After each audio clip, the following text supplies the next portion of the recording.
Se você está lembrado da aula sobre listas, eu tinha falado que as listas aceitam qualquer objeto como seus elementos. Da mesma forma, os atributos de uma instância também podem ser compostos de qualquer objeto. Mas assim como na lista, muitas vezes no início do estudo, por questão de simplicidade, os professores costumam utilizar só os tipos embutidos, inteiro, string e etc.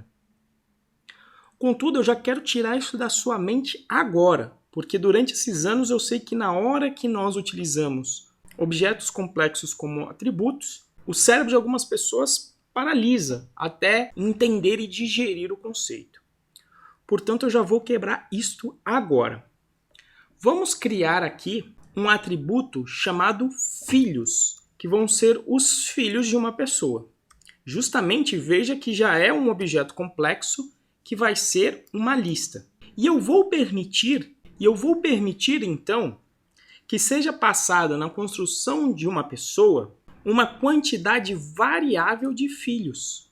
Veja que então eu vou até alterar aqui, na verdade, para construir com list e passar já os filhos aqui como parâmetro. Veja que então eu vou ter que alterar um pouco esse código, porque na realidade aqui o Luciano será o nome. E inclusive, para ficar bem explícito, eu vou chamar este objeto P aqui de Luciano. Eu não vou mais alterar o nome deste objeto, portanto eu vou remover aqui as linhas 18 e 17. E eu vou criar uma outra pessoa, que nesse caso será o Renzo. O exemplo não foi por querer, mas digamos que eu fosse aqui então o filho do Luciano. Então eu vou passar como primeiro argumento. Veja então que o objeto complexo Renzo é do tipo pessoa e tem aqui o nome. E eu estou passando ele como atributo para o objeto Luciano.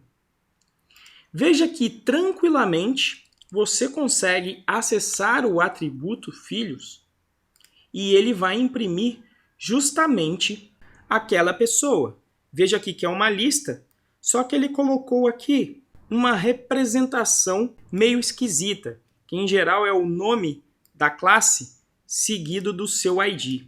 Mas só para ficar claro que aqui essa é uma lista com todos os filhos, eu poderia então fazer o seguinte: para cada filho nos filhos desse objeto chamado Luciano, só lembrando de colocar aqui o in, eu vou imprimir o filho.nome.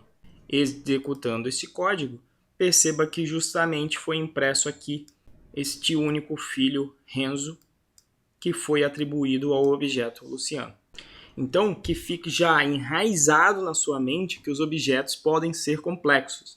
Veja que eu coloquei um objeto que eu criei, do tipo pessoa, dentro de uma lista, que inclusive é um atributo, que é uma instância da própria classe pessoa.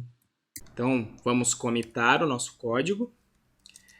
Criado atributo complexo filhos. E aí eu vou enviar então para o nosso repositório.